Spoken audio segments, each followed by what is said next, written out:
के 9 वचन में हम पढ़ेंगे इसको।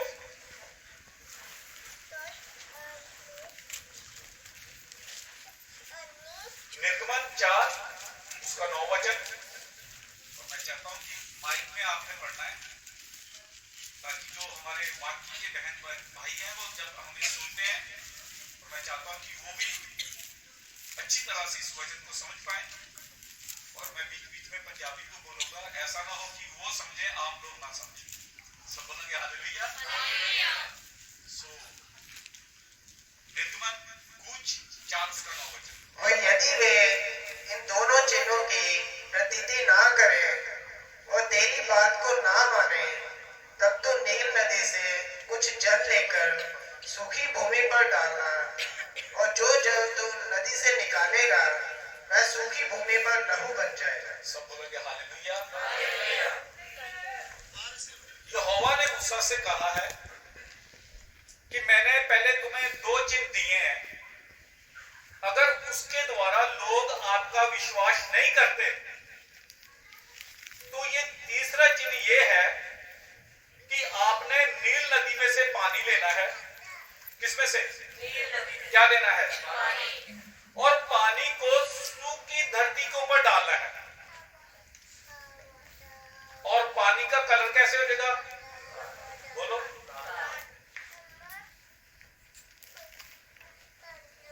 इसका मतलब पानी का भी कलर चेंज हो गया है, और जिस सूखी धरती के ऊपर वो पानी गिरा है उसका कलर भी। सब बोल गया हालेलुया। सो पहले दो जो चिन्ह थे वो ये था कि लाठी को नीचे गिराना है, लाठी को, और लाठी क्या बन गई? और सांप को फिर पूंछ से पकड़ना है, और सांप फिर क्या बन गया? वो ये तस्वीर थी कि आने वाले समय में यीशु मसीह ने हमारी तरह एक पापी इंसान बन के आना है, उसने मरना है, फिर उसको गाड़े जाना है, और उसने फिर मुर्दों में से जीना है। ये पहले चिन्ह था। क्या ये घटना घटी कि नहीं घटी? तो ये पहले चिन्ह था। और इस तस्वीर को देखने के बाद भी बहुत सारे लोगों ने ना तो मूसा के ऊपर विश्वास किया और ना यीशु के ऊपर विश्वास किया, क्योंकि वो भी मुर्दों में से। ये पहला चिन्ह था। अब दूसरा चिन्ह ये था कि मूसा को बोला, ये तेरा हाथ है ना, तूने अपने ना बगल में रखना है। किसमें? बगल में। हाथ ठीक था कि कुछ उसको हुआ था पहले? अब हाथ किसकी तस्वीर है? और अब हाथ नहीं, अब है ना ये गोद में गया। कहां? गोद में। ये गोद ये चीज है, जब हम अपनी इच्छा पूरी करते हैं, यहोवा की आज्ञा में नहीं चलते और संसार की गोद में रहते हैं, तो जब हाथ को बाहर निकाला तो हाथ आज भी जो लोग अपनी मर्जी करते हैं, संसार के अनुसार चलते हैं, आज भी उनके जीवन में कोड़ है। कोड़ पता? कोड़ ये बीमारी की बात नहीं मैं कर रहा, कोड़ परेशानियां हैं, बीमारियां भी है, चिंताएं भी है, गरीबी भी है, और ये सारी बातें इसी में आती है। जब हम अपनी इच्छा और संसार के अनुसार चलते हैं तो समझ लो हमारा जीवन किसमें है? अब उसने कहा कि इस कोड़ भरे हाथ को फिर से लेके जाओ। अब कोड़ है, अब ये गोदी भी बदल जाएगी। अब जब दूसरी बार आपका हाथ जाएगा तो इसका मतलब ये है कि आप ना तौबा कर लिया आपने क्या कर लिया? तौबा। अब फिर से आप ना जब यहां जाओगे ना गोद में, अब ये गोद में अब आप वचन में चल गए। कहां पर? वचन में। और दूसरी बात, आप मसीही लोगों में चल गए, अच्छी संगति में चल गए। जब हम वचन में जाएंगे और अच्छी संगति में जाएंगे, और जब उस हाथ को बाहर निकाला और हाथ क्या हो गया? हाथ क्या हो गया? ठीक हो गया। आज भी जो लोग वचन के मुताबिक चलते हैं और संगति में रहते हैं वो हमेशा ठीक रहते हैं। सब बोलेगा हालेलुया।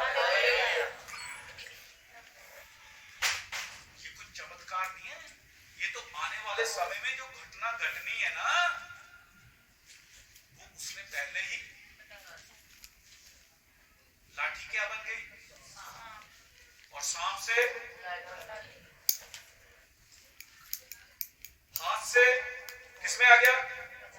कोड़ में, और कोड़ से फिर ठीक हो गया। अब पानी जो था जब सूखी भूमि के ऊपर गिराया तो पानी किसमें बदल गया? और भूमि भी। अब ये दोबारा नहीं लिखा कि वो भूमि भी सफेद हो गई और पानी भी सफेद हो गई, ये नहीं लिखा।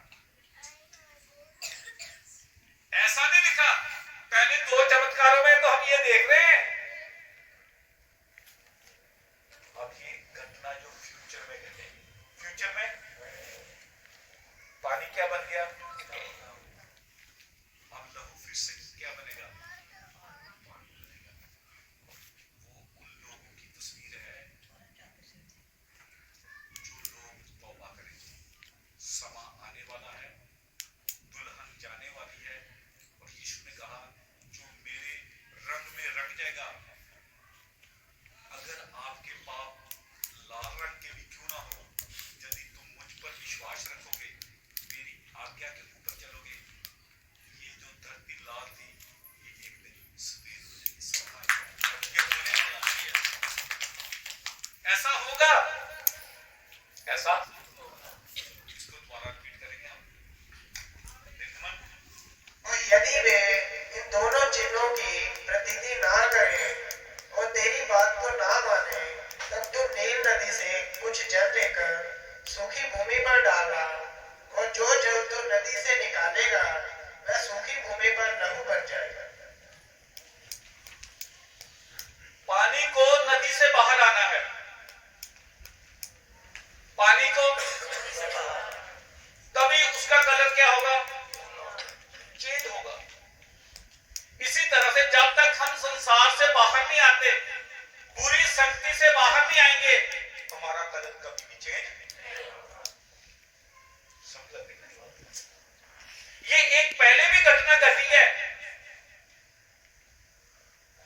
अभी हमने देखा है कि मूसा को यह बोला है नील नदी में से पानी लेना है, और जब पानी को धरती के ऊपर ही गिराया तो पानी का रंग, धरती का कलर भी। अब ताकत धरती के अंदर है या पानी के अंदर है या लहू के अंदर है? बोलो, लहू के अंदर है। ठीक, चलो एक छोटी सी स्टोरी में आपको बताता हूं। जब केन और हाबिल दो भाई थे, दोनों भाई अपनी अपनी गिफ्ट जो थी वो यहोवा के सामने लेके गए। केन जो था वो अपनी फसल का पहला फल लेके गया।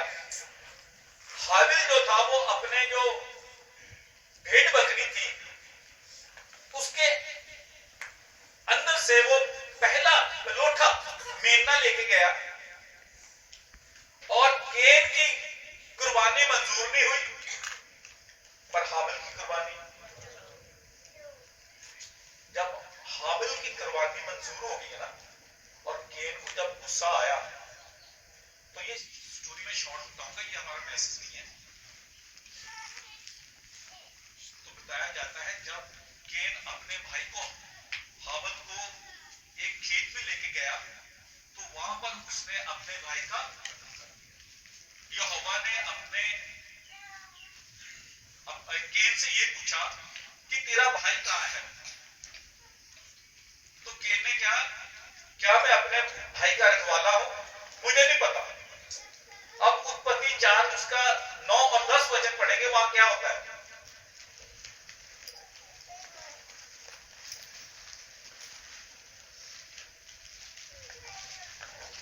तब यहोवा ने कैन से पूछा, तेरा भाई हाबिल कहाँ है? यहोवा ने केन से पूछा तेरा भाई हाबिल कहाँ है? उसने कहा, मालूम नहीं, क्या मैं अपने भाई का रखवाला हूं? कहता मुझे नहीं पता, क्या मैं अपने भाई का रखवाला हूं? और हमेशा जो बड़ा भाई है ना, जब बाप सर के ऊपर नहीं होता, अगर बाप सर के ऊपर है भी, तो सारी जिम्मेवारी किसकी होती है? आज भी ऐसा ही है ना माहौल। तो यहां पर जो केन था वो कहता मुझे मुझे क्या पता मेरा भाई कहाँ है। अब हम दूसरी वर्ष पढ़ेंगे। उसने कहा, तूने क्या किया है? तेरे भाई का लहू भूमि में से मेरी ओर चिल्लाकर मेरी दुहाई दे रहा है। ध्यान से सुनना, भूमि में से लहू पुकार रहा है, इसका मतलब लहू बोलता है, भूमि नहीं बोलती। कौन बोलता है? भूमि जो है वो तुम्हारी और मेरी तस्वीर है। लहू हम वचन को भी कहते हैं, लहू हम यीशु को भी कहते हैं, लहू उसकी वाचा को भी कहते हैं। जब उसका वचन हमारे अंदर होता है, जब यीशु हमारे अंदर होता है, फिर हम नहीं बोलते, फिर यीशु बोलता है। सब बोल के हालेलुया। ये धरती का ना रंग बदल जाएगा। इसका मतलब अगर अभी भी हम बुराई में हैं, अभी भी हम बीमारियों, समस्या, परेशानियों में चल रहे हैं, तो कहीं ना कहीं कमी है कुछ। इस धरती के अंदर अभी लहू नहीं है, क्योंकि अभी हमने गीत गाया है, यहां यीशु का लहू है, वहां बीमारी नहीं है। हालेलुया। लहू को लहू ही नहीं देखना है, लहू को हमने वचन भी देखना है, लहू को हमने वाचा भी देखना है, लहू को हमने यीशु की तस्वीर को भी देखना है। और जिनके अंदर ये तस्वीरें होंगी उनका कलर वो चेंज हो जाएगा। सब बोलेगा हालेलुया। यशायाह की पुस्तक 1 उसका 16 वचन से हम पढ़ेंगे।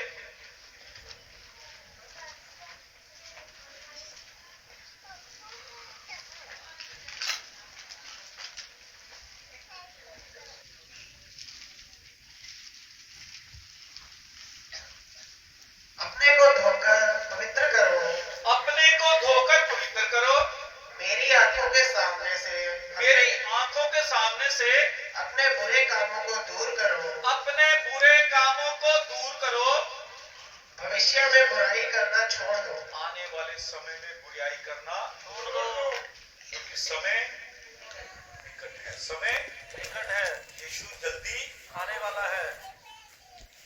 आगे बढ़ेंगे।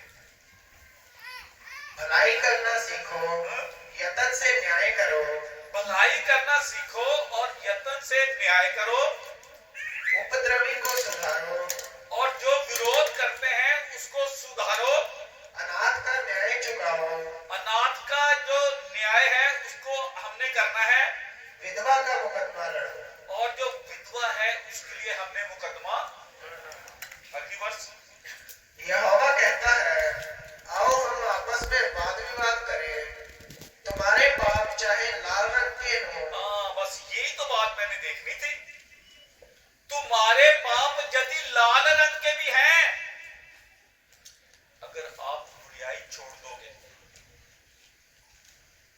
बुरी संगति छोड़ दोगे, मुझ पर विश्वास रखोगे, मेरे वचन के अनुसार चलोगे, तो वचन में लिखा है लाल रंग है वो सफेद में बदल जाएगा। ध्यान से सुनना। तुम्हारे पाप चाहे लाल रंग के हो, तो भी वे हिम की नाई उजले हो जाएंगे, और चाहे अर्कवानी रंग के हो, तो भी वे ऊन के समान श्वेत हो जाएंगे। यदि तुम आज्ञाकारी होकर मेरी मानो, तो इस देश के उत्तम से उत्तम पदार्थ खाओगे। फिर कहता है, यदि तुम्हारे पाप लाल रंग के हैं, अगर आप बुराई छोड़ देते हैं, और तुम्हारी जो पाप भरा जीवन है, और तुम्हारे जीवन में बर्फ की माने सफेद कर दूंगा, और फिर आप इस देश की उत्तम से उत्तम वस्तुएं। इस स्टोरी को हमने सीखना, ये कहना क्या चाहती है स्टोरी। अब मैंने आपको 10 कुंवारियों की स्टोरी सुनाई है। कितनी कुंवारी? 10 कुंवारी। अच्छा ये मुझे बताओ, कुंवारा कहते किसको है? शादी ना हुई हो। अच्छा, जिसकी शादी होती है फिर उसको लिबास हम कौन सा पहनाते हैं? व्हाइट। कौन सा? अच्छा, व्हाइट क्यों पहनाते हैं? लोग तो उसको अच्छा नहीं समझते। पर मसीही जीवन कौन सा? व्हाइट। अच्छा, क्यों पहनाते हैं? मुझे बताओ, कुंवारे पर कहते किसको? कुंवारा पर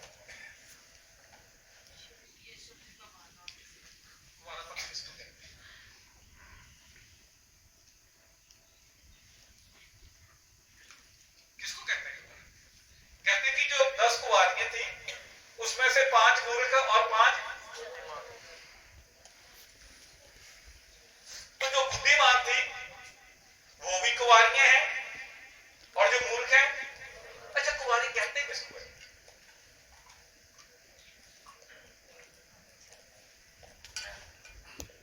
कुंवारी किसको कहते हैं? अभी तो हमने वचन को पढ़ा है, जिसके पाप लाल रंग के हैं ना, यदि वो तौबा करता है, बपतिस्मा लेता है, उसकी आज्ञा के अनुसार चलता है, वचन पढ़ता है, प्रार्थना करता है, जब ये चीजें उसके जीवन में हो जाती हैं, उसका रंग सफेद हो जाता है, और जिसका रंग सफेद हो जाता है उसी को दोबारा बोलते हैं। सब बोलेंगे हालेलुया। समझ गए मेरी बात? कुंवारापन को दूसरी बात नहीं हो रही, बाइबल में लिखा है जिसके पाप लाल रंग के हैं, यदि वो तौबा करता है तो मैं उसको सफेद रंग के करूंगा।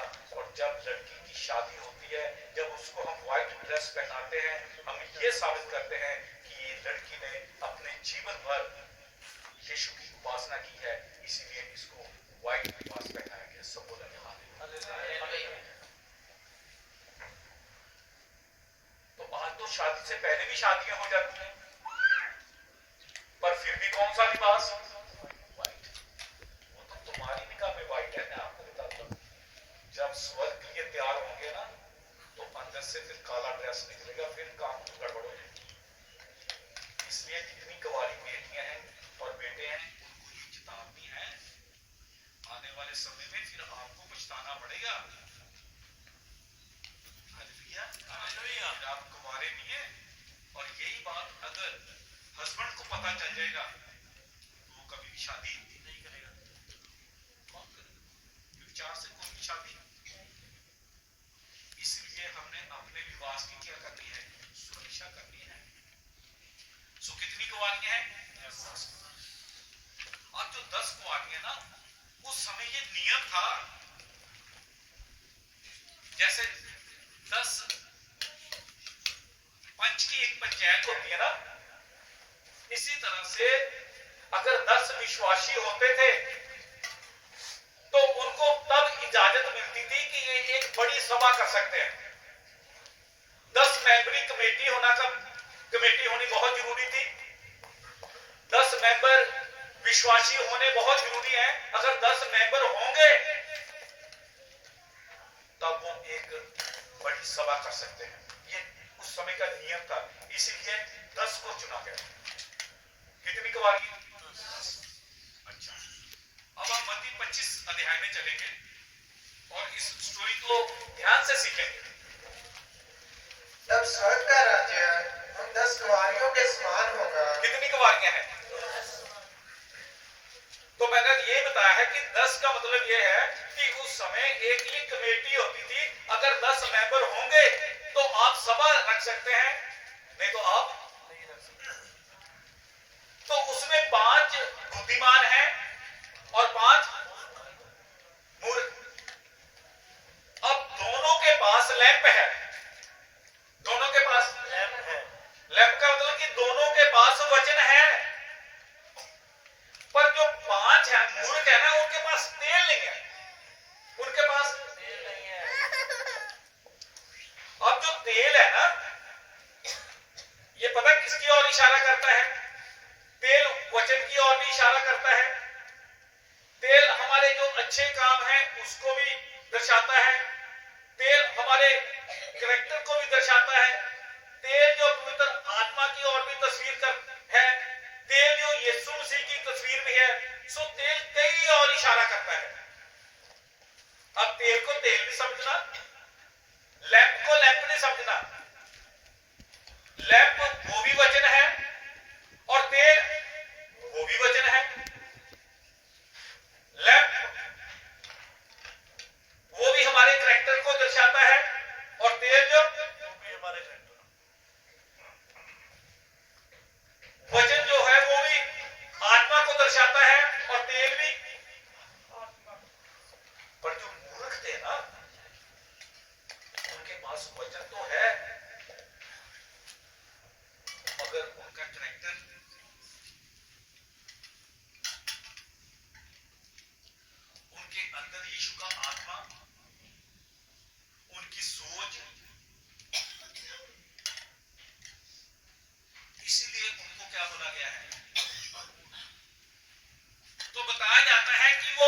यीशु का इंतजार कर रही थी लाड़े का,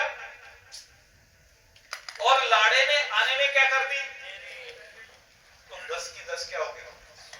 बोलो। अब सो गई किसको बोलते हैं? मुझे ये तो 10 सो गई क्या मतलब क्या है? 10 की 10 क्या हो गई? सोना किसको बोलते हैं? जो 12 के 12 कबीले थे ना, वो पूरी तरह से वचन से हट गए। वचन से स्टोरी वही रिपीट हो रही है। जब हम वचन से हट जाते हैं तो इसका मतलब हम क्या हो जाते हैं? सो जाते हैं। चलो यशायाह 6 का 9 वचन पढ़ेंगे, उसमें देखना सोना क्या है।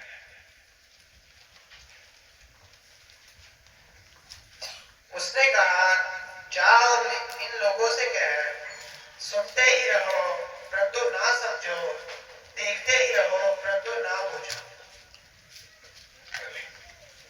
तू इन लोगों के मन को मोटे और उनके कानों को भारी कर और उनकी आंखों को बंद कर। हाँ, आंखों को क्या करते? जब हम बंद कर लेते तो इसका मतलब हम क्या हो गए हैं? यही बातें हैं सोने का मतलब। इनके दिमाग मोटे हो गए हैं, इनके अंदर समझ नहीं है। ये सुनते तो हैं पर समझते नहीं है, ये देखते तो हैं पर इनको पता नहीं चलता हम पढ़ते क्या है। इसका मतलब ये इनकी आंखें बंद है, ये सो गए हैं। सोने का मतलब वो नहीं है। आज भी ऐसी कलीसिया है, एक कलीसिया सोई हुई है और एक कलीसिया वो वचन सुनते तो है। बाहर जाके पूछो आज क्या सुना, पता नहीं क्या सुना।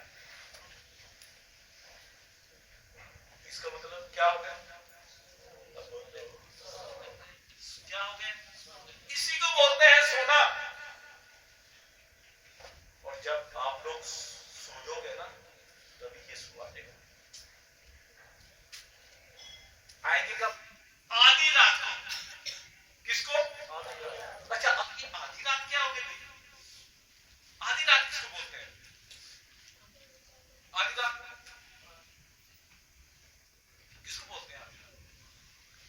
आधी रात का मतलब है जब हम यीशु से बहुत दूर चले जाते हैं, उसके लोगों से दूर चले जाते हैं और उसके पास न रहते, तो हम कहते हैं हमारी जिंदगी में तो अंधेरा छा गया। सोने में और अंधकार में बड़ा अंतर है। सोना जब हम वचन को पढ़ते नहीं है, जब हम सुनते नहीं है, जब उसके मार्गों पर चलते नहीं है, हम क्या हो गए? और जब हम उससे बहुत दूर चल गए, हमारी जिंदगी में क्या आ गया है?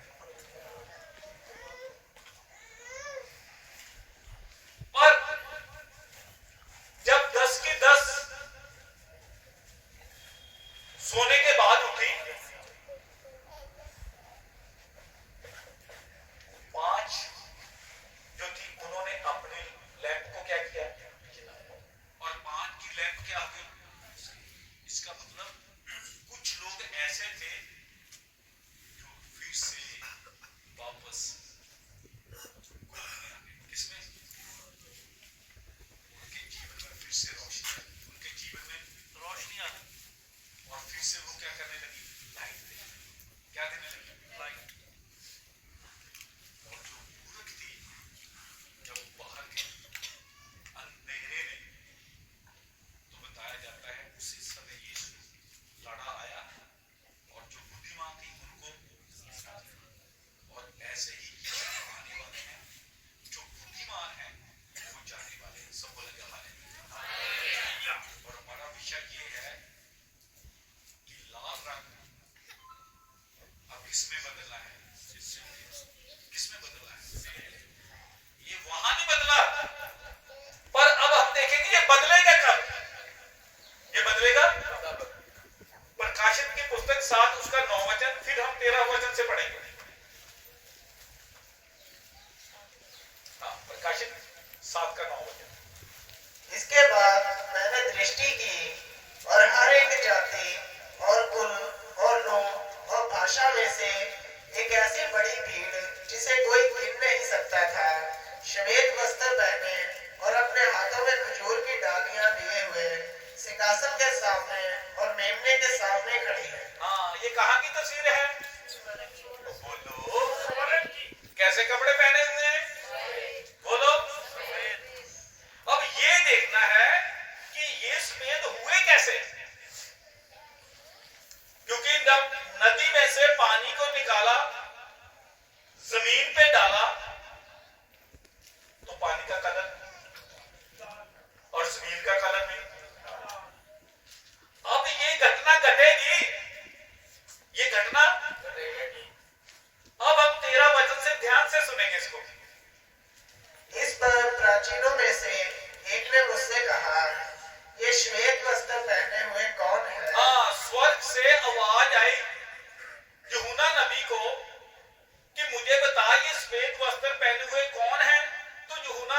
कि मुझे तो पता नहीं, आप बताइए। तो अब देखते हैं ऊपर से क्या आवाज आती है। और कहाँ से आए हैं? मैंने उससे कहा, हे स्वामी, तू ही जानता है। उसने मुझसे कहा, ये वे हैं जो उस महाक्लेश में से निकल कर आए हैं। इन्होंने अपने अपने वस्त्र मेमने के लहू में धोकर श्वेत किए।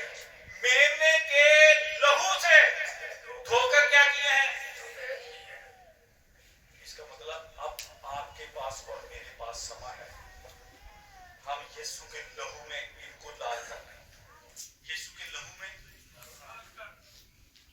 धरती भी लाल, और जब हम कब्रों में से निकलेंगे ना, फिर लाल लाल नहीं रहेगा, यीशु की लहू का सब बोलेगा हालेलुया। तो वो दिखा नहीं है, वो तो क्वेश्चन मार के ये चीज होगी। सांप किसमें बदल गया?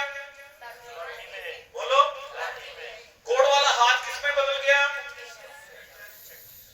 पर धरती है ना, अभी बदली नहीं है, क्योंकि वो आपका और मेरा इंतजार कर रहे हैं कि कौन सी धरती जो लहू में है और जो लहू में होंगे, एक दिन हम सफेद हो जाएंगे। सब बोलेंगे हालेलुया। आपको इतना गर्व नहीं है, इसलिए तो यशायाह ने कहा है कि यदि आपके पाप लाल रंग के भी क्यों ना हो, क्या फर्क में माने तो यही तो यीशु कह रहे हैं। आज आपके पास और मेरे पास समय है। हम अपने इन वस्त्रों को कैसे कैसे रंग दें? रंग दिया मुझे किसने? यीशु के। उन्होंने पता था दिल तक मुझे रंग चढ़िया होने वाले।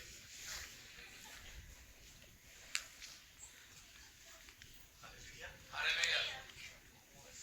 आज हमारे पास ये समय है कि ये धरती लाल रंग किसमें? 14 वचन के एक बार फिर पढ़ो। मैंने उससे कहा, हे स्वामी, तू ही जानता है। उसने मुझसे कहा, ये वे हैं जो उस महाक्लेश में से निकल कर आए हैं। इन्होंने अपने अपने वस्त्र मेमने के लहू में धोकर सफेद किए। कितना निकाल ले? अब इसका फायदा भी तो देखेंगे क्या होगा। इसके फायदे भी देख लो ना। अभी तो आपको लग रहा है अगर सफेद होगे तो फायदा क्या है, इसके फायदे भी देख लो ना। सफेद अगर मेहनत करेंगे उसके फायदे भी तो देखो। आप फायदे सुन लो। हाँ, इसी कारण वे परमेश्वर के सिंहासन के सामने हैं और उसके मंदिर में दिन रात उसकी सेवा करते हैं। और जो सिंहासन पर बैठा है वह उनके ऊपर अपना तंबू तानेगा। वे फिर भूखे और प्यासे ना होंगे। वे फिर भूखे और प्यासे आगे, और ना उन पर धूप ना कोई तपन पड़ेगी, क्योंकि मेमना जो सिंहासन के बीच में है उनकी रखवाली करेगा और उन्हें जीवन रूपी जल के सोतों के पास ले जाया करेगा। और परमेश्वर उनकी आंखों से सब आंसू पोंछ डालेगा। यहोवा उनकी आंखों से हर आंसू क्या कर देगा? इसका मतलब पता क्या है?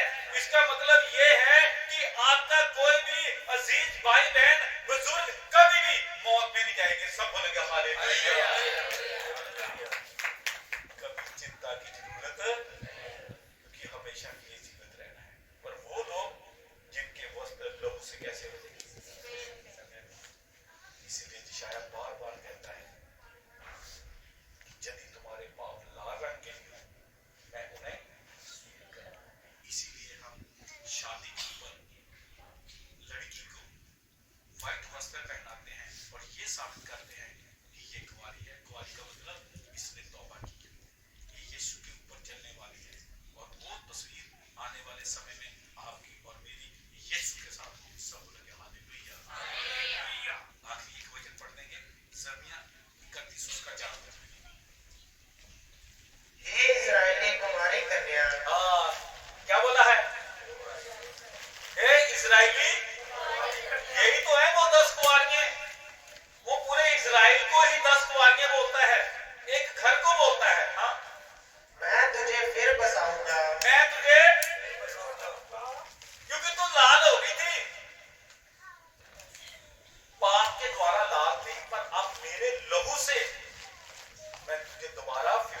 बसाऊंगा। हाँ वहां तू फिर शिकार करके डफ बजाने लगेगी। फिर ऐसे जैसे अब हमारे यहाँ डफ बजता है, इसी तरह से हम स्वर्ग में भी डफ बजाएंगे। सब बोलेंगे हालेलुया। यीशु मसीह ने हमसे बार बार यही बात की है कि पानी को मैंने किस में बदल दिया,